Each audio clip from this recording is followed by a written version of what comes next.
On the issue of stigmatization and about your own life story relating to mental health and emotional wellness, can you share with us what were some of the challenges you faced and what did you find helpful in your life on your healing process? Thank you, Venier. It's an absolute honor to be a part of such an amazing array of panelists, and thank you, Alexia and Nibir, for basically holding my hand throughout the process. It's a true honor to be here. In terms of, to answer that question, my introduction to mental health, for the longest time, I should say, I didn't even, I wasn't educated with the term, even though I carried on,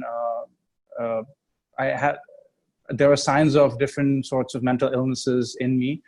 My introduction, to go back to my story quickly, I got addicted to drugs when I was really young. So I come from there's a bit of dysfunction in my family. My father was assassinated when I was 9, and then quickly I turned to drugs around the age of 12 or 13, got heavily addicted to lots of different substances.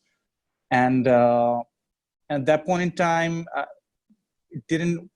there was a lot of people around me, or at least I thought there was a lot of will involved, you know?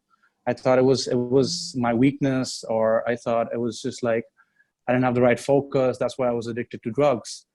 And there was a lot of shame involved. And there was from a very early age, it was one institution after the other, rehabs and institutions and psychiatric wards. And finally, it took about, after 5 to 6 years of addiction, active addiction, countless rehabilitations and centers, it was when I was 20, and I went to a rehabilitation place. There used to be this place, and which was, in hindsight, I can tell it was the beginning of my spiritual journey. I was discovering why there are some people who are super sensitive, and why some people get addicted or get into toxic relationships or get into a toxic way of being. And to answer that question about stigma, I think I have been really blessed once I've been out, and I've been asked, people have asked me to share the story, like similar platforms, or, you know, this beautiful platform that I've been given.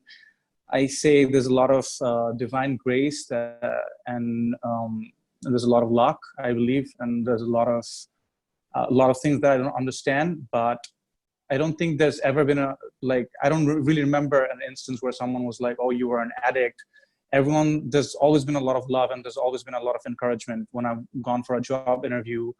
I've been also lucky in a way that I work in a sector, I work in media, I work in entertainment industry, where people have been really welcoming, and they show a lot of encouragement.